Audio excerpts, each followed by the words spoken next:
everybody. My name is Richard. We are here at Ferrari Audio Productions in Las Vegas, Nevada.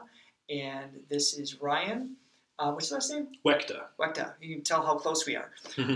So Ryan and I have never worked with each other before. And he's a composer, guitarist, singer, and you've expressed your interest in learning a little bit more about rock singing as a whole and maybe getting into some different aggressive overtones, things like that. Have you explored the sounds that you're hoping to make yet? I have, as far as what I'd like to achieve and kind of studying different singers and how they approach it. But as far as actually trying to outwardly vocalize that sound, the few attempts I've done were just so uneducated that I was like, okay, it's immediately painful. So I know that I'm probably not doing it right. Red flag. You know, exactly. Spitting up blood generally is not the goal per se. You want it to sound like that, but it's good stage effects. Gene Simmons was a master at it. But, so you haven't really necessarily produced the sound that you're just going to say, yes, I want to do that more. Or were you able to and just didn't like the feel of it? I really wasn't able to. No, okay. It just sounded harsh and just like it just didn't have a good quality to it. You know? Okay.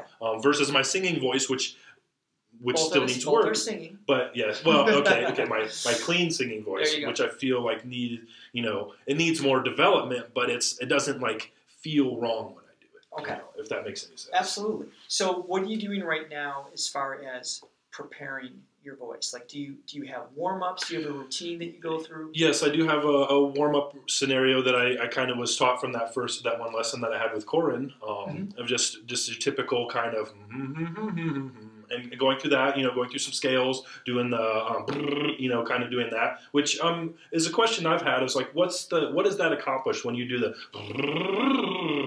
as a warm-up? What is that actually achieving? Great question. So lip trills have been around for 5 centuries, as far as documented in terms of quality warm-ups, and it's primarily back pressure is that they're looking for. So when you're producing sound, you got air obviously leaving your lungs, going up underneath your vocal folds. So you've got that pressure there. The folds come together and they're vibrating, creating the sound, initiating the waveform, and then the air and the sound continue up, and then if it hits the wall, your lips, that creates a downward force called back pressure. And that allows the folds to stretch easier. So the more resistance there is above this line, then the easier it is to stretch the folds and loosen them up. Okay. So it's a really popular exercise that's been around forever for that purpose. Okay. And there's different versions of it. There's the tongue roll. Okay. Lip trills, there's the straw technique where you blow bubbles in water. That gives even more back pressure. But the thing is that generally speaking, those are really good to loosen the muscles up and the vocal folds themselves specifically.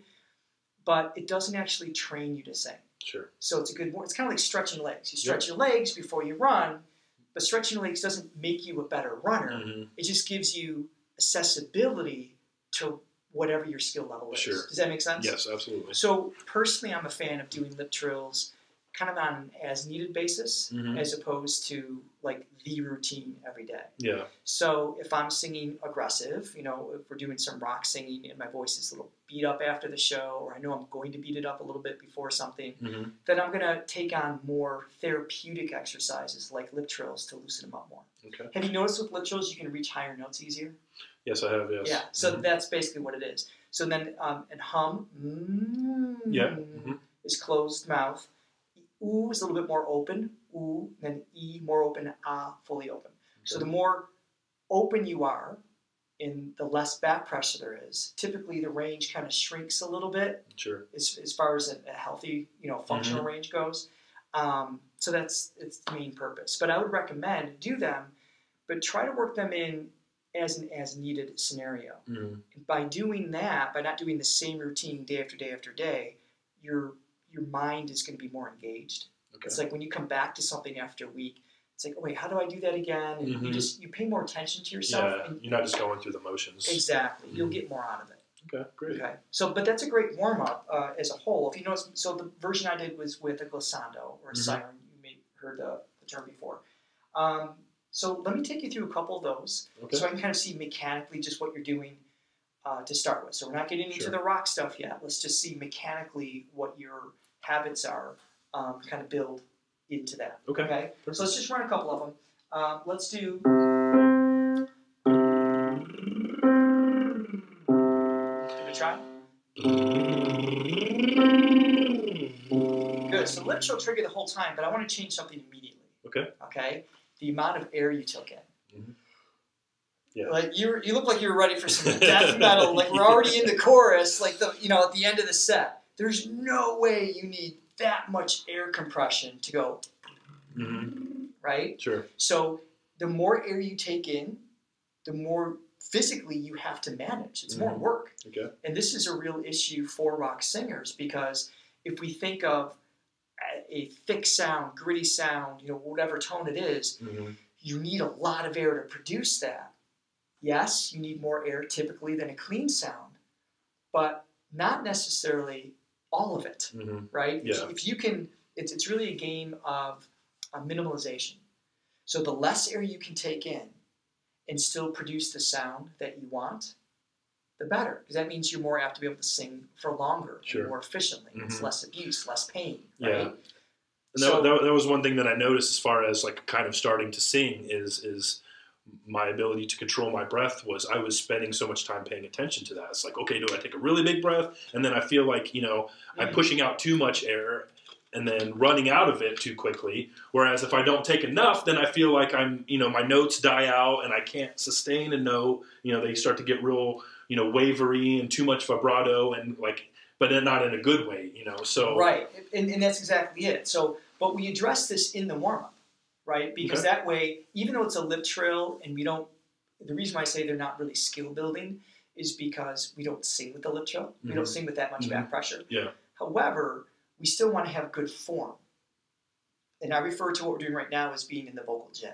So in the vocal gym, if you can minimize your efforts, as physically as much as you can, you're more apt to target the muscles we want to be using. And if you want to sing aggressively for any length of time, efficiency is everything. Yeah. Okay? So let's try it again. Keep your shoulders loose.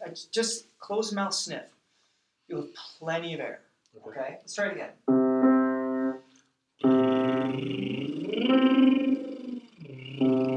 So you got through the exercise. Okay? In everything worked here. It was less work. Right? It sounded like the note was a little bit easier to achieve as well. So that's what we're looking for. Let's just do a handful of them. See what we do. Just sniff. Cool. Let's go to the M. Oh, you don't need that gasp. Good.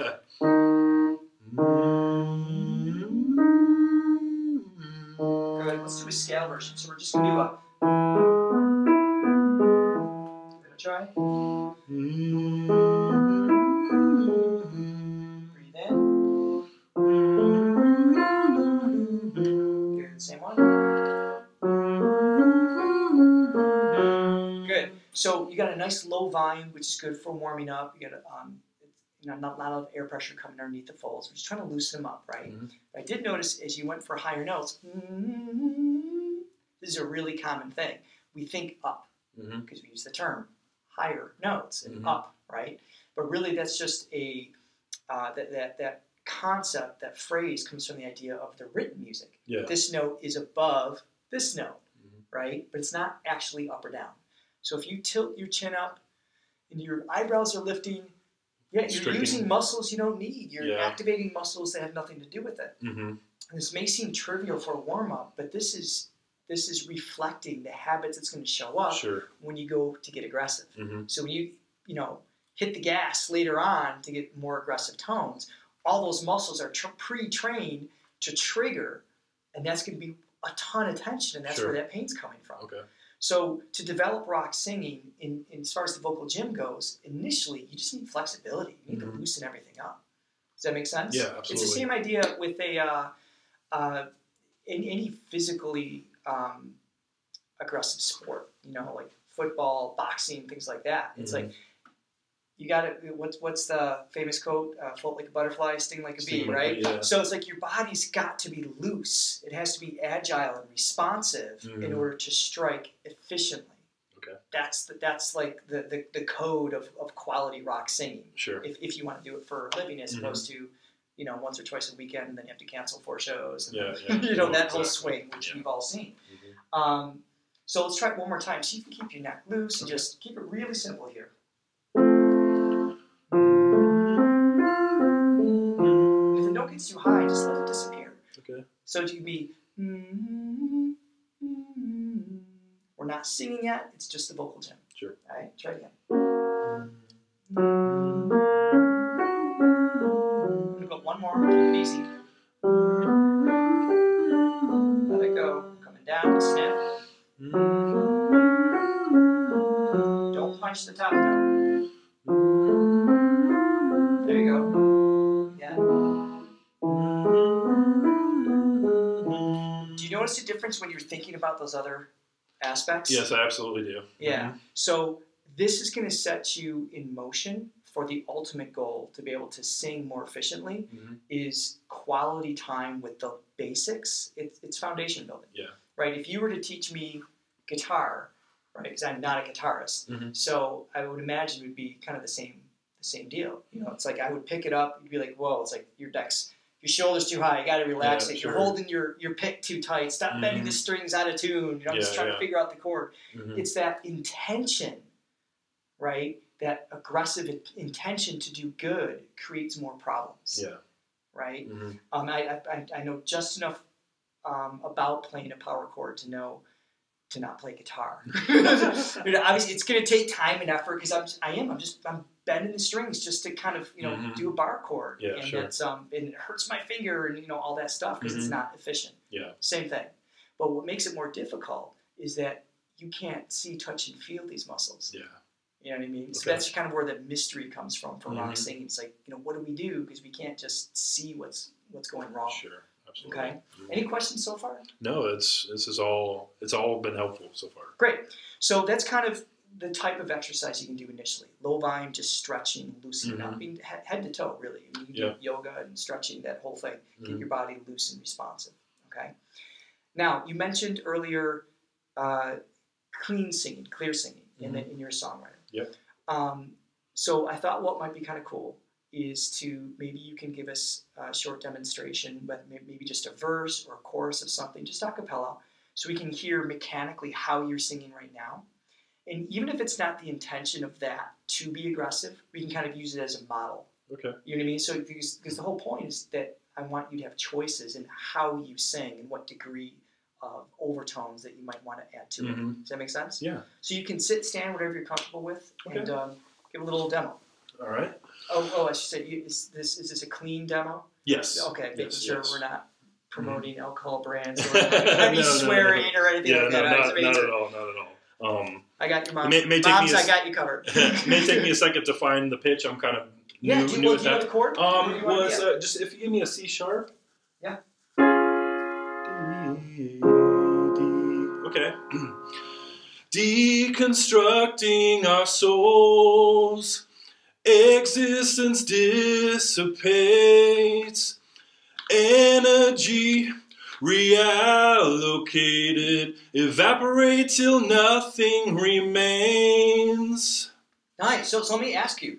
So you wrote this, right? Yes. So you kind of wrote it into space that you feel it's in your wheelhouse as far as range goes. Yes. Well, the project that I wrote it for is the main tuning is A. And I found it just actually perfectly works. Like my range is best from A1 to A2. So that window is kind of where I am working at this point. Exactly. Sure, yes. Yeah. And obviously that can expand and adjust over time. Oh, I would love it to. You know, I'd love to be able to get higher and lower with it. But as of now, it's just I can't get anything past that kind of window. So I noticed in your delivery there was some like vibrato that's kind of mixed in. Was that intentional? Some of it a little bit. Some of it is just due to my inexperience. Okay. Well, the reason I asked is because a lot of times singers use vibrato to, and obviously it's kind of an ornament, right? So you want to enhance the sound. Yeah.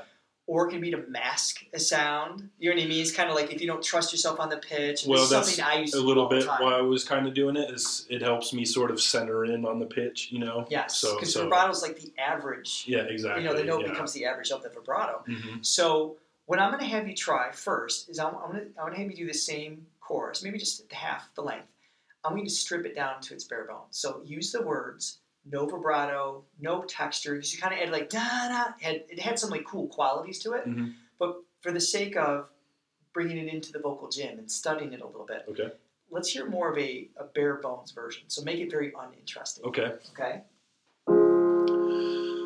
Deconstructing our souls, existence dissipates, Shoulders relaxed. energy reallocated, evaporate till nothing remains. Good. So by stripping away, well, the life of the song, right? Because we kind of if you lose the vibrato, you remove the sliding into notes and the breathiness. It makes it feel a little bit more stale, but it does give kind of an honesty to it, right? Sure, it's like, sure. This is the melody, you're defining exactly what we want, right? So it's a cool way to kind of break down the song, kind of turn it into a nursery rhyme, right? Because we don't go, twinkle, twinkle, like we don't teach little kids, you know, this big dramatic version. We give them the basics. Yeah. So it's good to step back, even with your own material, to go, okay, what are the bones of this? And that kind of helps us use it as a platform to experiment with. Sure. Okay, to remove the expectation of the sound you've already been developing on. Okay. Now, as far as rock goes, because I want to use this example, maybe we can add some grit, maybe we can play with it a little bit. Okay, but there's different versions of rock, right? Yep. There's the kind of like the classic overdrive rock, kind of like a Paul McCartney kind of sound. Yeah. That's like the folds, kind of like it's got a lot of air pressure. The folds are kind of clapping against each other. That's got a cool texture in itself. Yeah. Then you've got the Metallica, the Hatfield, you know, just like overdrive, the grit. Yeah. So the larynx sometimes sits up a little bit high, and the muscles just above the larynx kind of come in as like a distortion pedal, and it kind of burns you up a little bit there. Then there's like the death metal. That's more of like using the false, known as the false folds, the vestibular folds, which is just above your true folds. So the vocal folds we talked about earlier that vibrate to create sound are here, and then just above them they kind of hang down a little bit, and they're the false folds. And if there's a lot of air coming up, and if you engage these, it's designed to use as a pressure relief valve. So if you're lifting something heavy, you know what I mean? It kind of locks, stabilizes your body, right? Okay, yeah. If you engage those muscles, which are really difficult to manage, you get more of the more of that gritty kind of thing, right? It's more hollow sounding almost. So there's all sorts of effects available to you, right? What is your interest? Like, not that song in particular, but where you want to take it.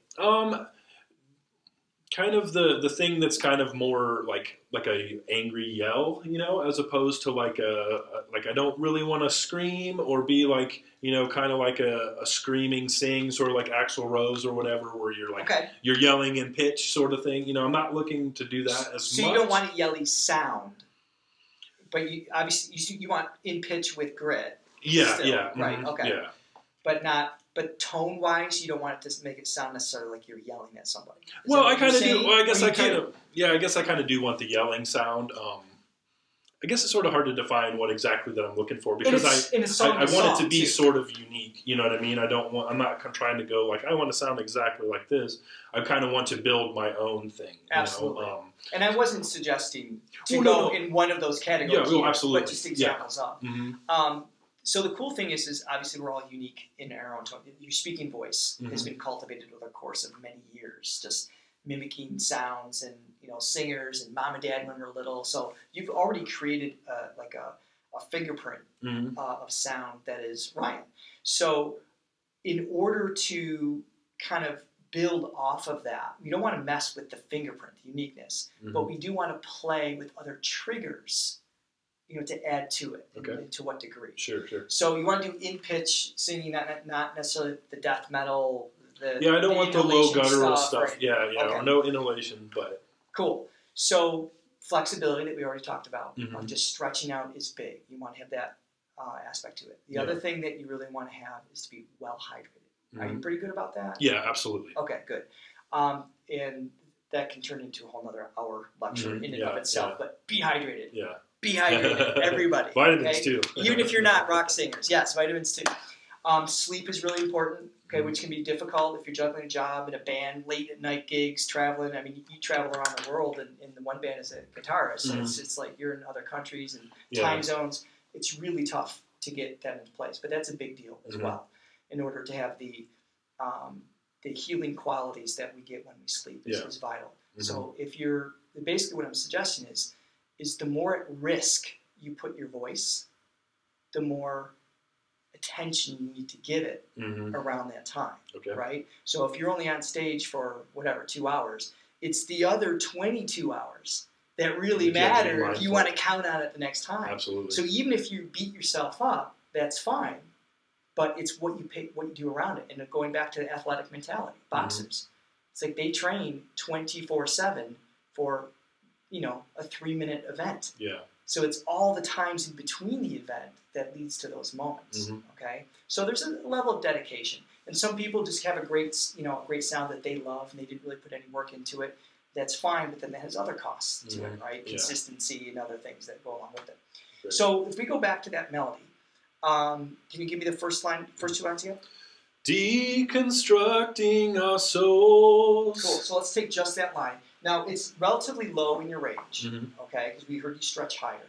So to make an intense sound, sometimes we have to move the melody into a different space, right, depending on what kind of intensity you want. Sure. We'll stay in this space right here and just see if we can add some grit. Okay. So you said you told me earlier, we chatted just for a couple of minutes before we started. You mentioned earlier that you tried singing or mimicking some sounds or some ideas of sound, and you were just in pain right away. Yeah. Right. Yeah. So I'm going to have you try that now. Okay. So let's get in pain for a moment so I can get you out of it. So same idea, stay in the same key that we're aiming for, and just add grit. Let's just see mechanically what you do. Okay. Deconstructing our souls. Excellent. Stop right there. So first of all, did you notice how you're tempted to you want to raise the pitch right away? Yeah. So when we think of adding more air pressure, more energy, we like to just assume the pitch should be raised as well. Yeah. Okay, so that's a common thing in itself. So you want to stay locked into the original key, and you can always change it. So that had some cool grit to it though. Decon, you had some overtones, things like that. Okay. Was there any physical discomfort? Oh no, not really. Okay, so let's go a little bit further. So you can lock into the same key. Okay. Deconstructing our souls, existence dissipates, energy reallocated, evaporate till nothing remains. All right. So it gives a completely different vibe of the song. Sure does. And that's not the sound you want for this song, correct? Correct. Okay. But so right away, you're giving yourself permission, and that's huge. That's number one thing, and it's something I hope everybody else takes away from this too, is this point, is that in order to sing rock, any style, you have to be willing to go there. So I love that you just jumped in the pool. I said jump, you didn't even ask how far. I said, all right, we'll jump in. So I love that. That's really important because typically if we're afraid to create a sound, if we're afraid to create extra grit, things like that, that fear locks us up and causes more problems than just the sound itself does. Yeah. Right? So in boxer's mentality, it's like if you're afraid to get hit, don't bother going into the ring. It's not going to go well. You know what I mean? You go into it with that mentality. It is abusive. Okay? Now let me define that. So when you add that grit, you've got a lot of pressure. Do you feel like the gut kind of, there's a squeeze here. You got the gas pedal pressed here, and the brakes hit here, and you're trying to steer in between. Okay? It is abusive. The folds are coming together, and they're getting, they're not literally getting torn up. You're not causing any damage, but you're going to get edema. So the folds swell if there's too much friction, heat, that kind of thing. Then your range shrinks and it's hard to keep going. Okay, so but just speaking. My counter to this, and reality check to this, is that just speaking is technically clinically referred to as phonotrauma. So phonotrauma is the folds coming together just to create any sound at all. It's actually by design not healthy. Oh, that's interesting. Yeah. Wow. So we're just, raising the stakes a little bit. Yeah, sure. You know what I mean? But that's why it matters. Get enough sleep, hydrate, warm up beforehand, and work on minimalization. So when you're causing intentional phonotrauma with this extra grit and things like that, then you can do it for extensive periods of time.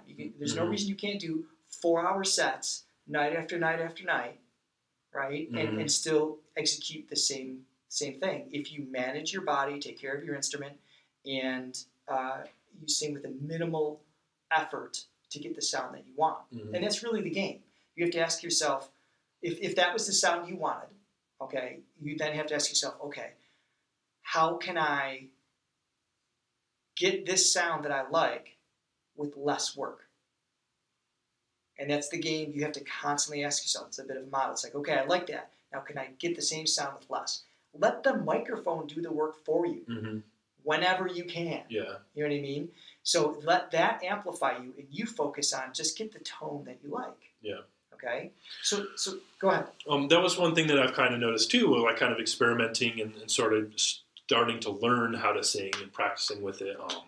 That I notice, especially as far as my range goes and stuff, like I feel like, I don't know if it's just a natural quality of my voice or what, but I feel like I have to get really loud for myself to hit the notes, to feel confident with it, to be full-bodied in my voice and not timid and kind of constricted, and that's, regardless of it being distorted, right? Correct, yes. Even just to get clear notes that hold well and hit the pitch and have character to them, and that are actually, sound interesting as opposed to just like, hitting the pitches, and going through the numbers.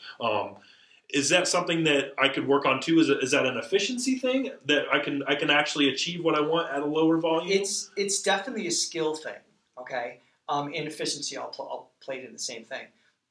So independent of triggering those other muscles to create this sound, and we'll circle back to that because I want to give you an exercise to play with actually triggering other like gritty sounds. Okay? So we'll get to that in a moment. I want to address this because this is a big global question. Yes. That singers deal with all the time. Part of the problem is the terminology that you just used that everybody uses. Hit the pitches. Yeah. Right? Okay. So right away, the connotation of the word hit is violent, right? Sure. So you're thinking, I want to hit that pitches. All these muscles are responding to that thought. And your brain says, okay, just bring in whatever's available. Forcing it? Yeah. To that so if point. you're forcing the note, if you're belting the note, if you're hitting the note, that phrasing triggers a reaction within our muscular system, right? So one of the things you can do to change, just psychologically, to kind of make things more efficient in your range and in singing as a whole, is to talk to yourself differently. It seems a little strange, but use different language. If you're warming up, say, okay, I want to vocalize this. If you're singing, say, I want to sing this. If the song, especially with rock, if the song in this moment, on this lyric or this bridge or this chorus, is asking to be hit, punch away. You know what I mean? Some sounds require an exorbitant amount of pressure. Yeah. What I've always done is in the studio, because I've got multiple takes and I can recover, for the week or whatever, I'm willing to go to, sorry, make sure this didn't turn off. All right, sweet.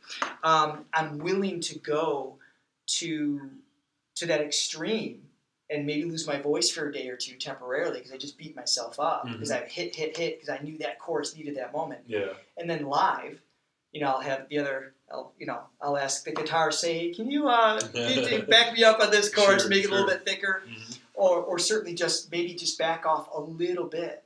You know what I mean? If I'm like two volumes, if we look at volumes between 1 to 10, if the sound I capture in the studio is at 10, if I can sacrifice 20%. If I can just get the volume at 80% and still trigger a really close sound, that's going to allow me to get to the next, the next night, in the next city. Yeah. Okay? So because it's living muscle tissue, you do need to be strategic at times, right? But to answer your question, there's a great exercise to address that very thing. You don't actually need to get louder to get those notes. Okay? Right now, it feels like that because that's how you've trained yourself to do it. Okay. And it's all inadvertent training. Yeah. If you're trying to, the example I like to give is if you're trying to get hold of somebody far away, okay, you're not going to inadvertently choose a low pitch. Okay, so if you're far away, I'm not going to be, Ryan, I'm over here. I can't project that. My instrument isn't big enough to project that particular note. I'm going to go, hey, Ryan, right? So I'm not thinking pitch, I'm thinking volume, and the pitch gets dragged with it. Yeah. So we tend to clump those things together from our speaking habits into the song. Does that make sense? Absolutely. But there really can be a divide between the two. A great exercise. This is a difficult one, but it's huge. It'll tackle everything that you just described as far as being challenging. So I'm going to have you count to 5. So we're going to do 1 being as quiet as you can, and 5 as loud as you can. Okay, so it's going to sound like this. 1, 2, 3, 4, 5, 4, 3, 2, 1. Okay. All in one breath. Give it a try. 1, 2. So I'm having you go up the octave because down here you'll be able to do it a little bit easier, and we want to go right to the because this is where all the cool notes are. Yeah. You know what I mean? They're going to sit up a little bit higher. Okay. Okay. So I'm not saying don't do it lower, but for the sake of us working together right now, we're going to get more out of this higher pitch. 1, 2, 3, 4, 5, 4, 3, 2, 1. It takes a lot of breath control. Yeah. So if you do this slow, first of all, it's going to challenge how you use your air. So it'll do that. The higher you go, the more difficult it can be because you're going to be transitioning more between head voice and chest voice, right? Through the passaggio, meaning just the transition between the registers when the vocal folds are thin in head voice, like my Mickey Mouse voice, versus my speaking voice, the folds are thick. So to go through that, head voice, mix, chest, it's kind of like transitioning. That's where all the choices are going to be. Okay. Imagine being able to work through that range you spoke of earlier. What was it? A1 through A2. So A1 to A2, that's kind of like your sweet spot. So even just in that octave, being able to get any one of those notes in any one of those volumes, that opens up doors and how you want to express yourself. But we want to go beyond that. Okay, you can definitely take yourself beyond that. Because I mean, A1's down here, so technically I think you're at A3, A4, but even then it's, the B, C, D, E, F. You definitely have the capacity to go there. I suspect you just really haven't given yourself the opportunity. Yeah, but not really, no. Okay, so by really stretch up and see what you can do with the lip trills and your M's and Oo's to see what kind of range you can play with, and then move to a workout exercise like this, which is designed for strength and range. And that's going to open up your choices. So you're not thinking, I need to hit the note. You're thinking, how do I want to sing the note? Right? And if you can get the sound you want on volume 4, you don't need to be there on volume 5. Sure. And that's global for any song, for any style of singing. Okay. Any questions as far as that particular? Now, is that something that when you... would you do this as part of a warm-up routine, or would this be something once you're warmed up, now you get into this? The latter, for sure. Because it's a single note, so you're asking your folds to vibrate at a constant speed and adjust air pressure underneath. So there's not a lot of stretching going on. There's some mass changes, but not a lot of stretching. Okay. So I think of this as a workout as opposed to a warm-up. Okay. Okay, so makes sense. My rule of thumb is to always start with flexibility-based exercises, which are warm-ups, keeping things loose. Then you can move on to breathing or intonation or range or tone. Exactly. Well, there's technique definitely even in the warm-up. I was saying lip trills aren't skill building, but M's and Oo's, there's a lot going on there. Just shutting down the exterior muscles, all that. Yeah. Okay. So play with that and get back to me. I'd love to hear your progress. Absolutely. it's a tough one. Yeah. But you can sit there, you know, you can have the guitar there too, just, you know, work your way through different notes that way. So I want to circle back. So you had some really cool overtones and like a gritty sound coming in on that chorus that we just played with. What I want to do is have you experiment with the muscles above the larynx. So what I mean by that is, Bobby, added how apropos. So he put this together, like, you know, I got to find a way to use this, and I just thought of this now. So this is a child skull. So your larynx sits like right here, okay, right in this space here, and proportionally, it's probably about the same width here as the stand, but it floats. It kind of moves up and down a little bit. So if you rest your fingers here, go ahead and swallow. Okay. Feel it lift up, right? And take a big yawn. Oh, feel it drop down. Yeah. So when the larynx lifts up into that swallowing action, there's a closure of muscles that come into place.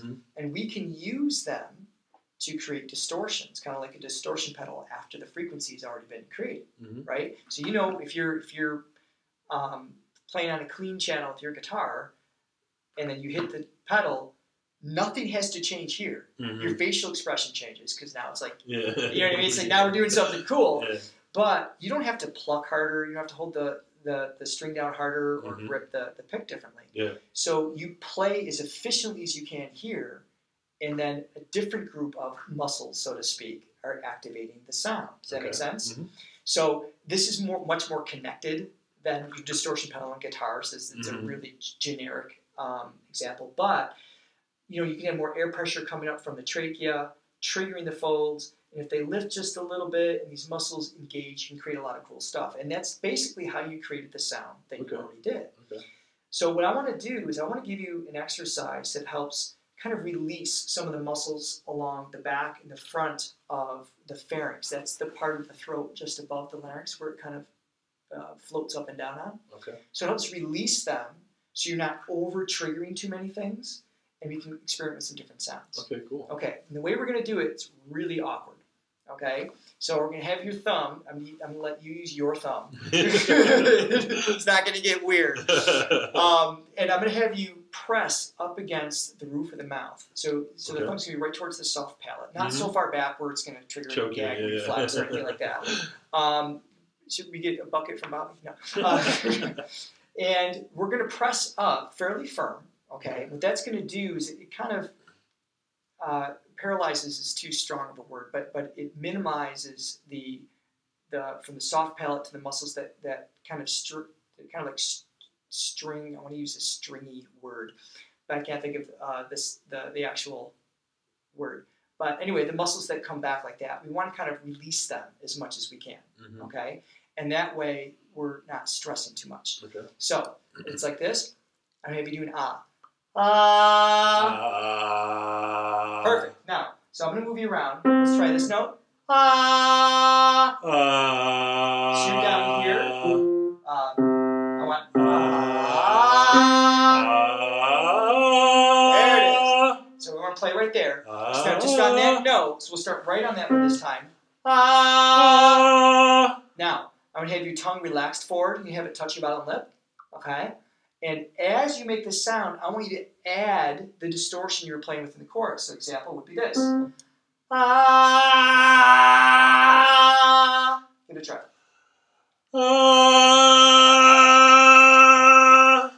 It's weird, right? Now, so there's kind of like a it's not guttural and it's not as crackly as the sound you made earlier in the chorus, but it gives like more of like a fuller overtone sound to it. Was that painful at all or anything? Great. That's obviously what we're looking for. If it feels painful, if there's an ache or triggers you to have to cough right away, you know, go back, do a couple, you know, loosen up, have a sip of water, try again, see if you can back off and get the sound, you know, again, without triggering that extra exhaustion. It's typically just a response if you try too hard. Those muscles saying, hit the note, get it, make it happen. We want to ease that up. So this helps explore a little bit more safely to kind of create the sound. And then the goal, of course, is then to, if you find a texture or coolness to it, see if you can borrow from that, kind of model after it. Yeah. It's exposure therapy is the term. Kind of expose yourself to, oh, here's the feeling, the sound, whatever. Then try it with different vowels and preferably without sucking your thumb at the same time. Sure, sure. I mean, that's a whole shtick on stage. I'll leave that up to you and your band, you know? So let's move it around a little bit, because that was pretty high. That was really good. So I'm going to have you go to the D, same thing. Okay. Okay, let's try it again. You're pressing up.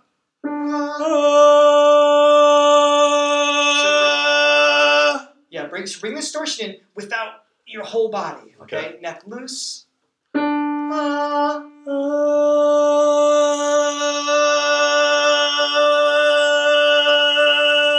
Nice. So that's some cool little overtones, and that one was a much lower volume. Was that purposeful? Yeah, I'm working on controlling that. Okay. As far as relaxing myself and not feeling like I have to lurch into it. And so flex, there's perfect. I'm so glad you did that, because that's exactly the point. Is if you can get this sound you want here instead of this sound you want. Like if you can back off the volume, that's exactly what we need. If you can save yourself 2% of energy, like that'll give you that one more song at the end of the night. Yeah. That one last bridge that you want to get the texture on. Now, is that an exercise that I can use to explore to getting to, like, now as far as me referencing this, I'm not sure if you're familiar with the style of music called black metal, where it's similar to death metal, but it's got different aesthetics, and the vocals are different. They're more high pitched. They're more like as opposed to you know. Now, is that something I can get to from that procedure of like get to that through? Yes. That? Yes, there's like a million different varying degrees or versions of that. Like you said, you're going to find kind of ultimately what's home base for you anyway. First, let me say, you want to explore this throughout your range. Okay. Okay. And if the moment it starts to get uncomfortable, and maybe spend like a few minutes on it today, tomorrow 5 minutes, take a day off, then 10 minutes, 15 minutes. You kind of build it up, kind of build our tolerance and kind of a sense of ease. You take the fear away from the exercise. Okay. And then you make sure you warm up and then cool down after, which is doing the same stretches again to try to reduce some of the, swelling and uncomfortability there. So as far as the high stuff, okay, it's basically, you can approach it the same way. So you can be in head voice, or with the thumb there. So that was a little more like a gutturally, gargly kind of sound in that example. But the folds are thin, it's head voice. And then I distorted the space around it, and that created some different overtones. Okay. So you can do that. But what I found for me, this works with a lot of my other clients, is when you start getting past that threshold, because you want the head voice to still sound like chest voice. You know what I mean? You still want some body to it as much as you can. Yeah. So after I sing for a little bit, after the first couple of songs, my voice is a little bit beat up in not an unhealthy way, but it's all phono trauma, right? Yeah, yeah. The folds are a little swollen, just naturally. So the game becomes, for me, is keeping a little swelling that's there, and then when I go into head voice, because the folds are a little bit thicker, it makes it really easy to create a thicker sound. Okay. And I can just move up another octave. Yeah. And it still gives that illusion of it being, really intense. So you get that,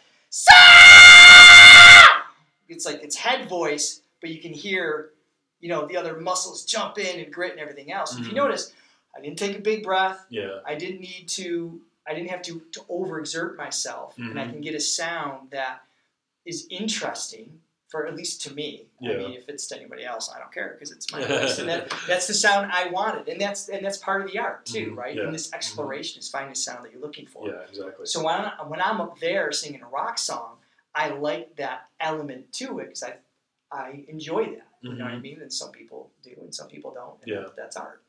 Does that answer the question? Make sense? Yeah. Awesome. Now, as far as, is this something that,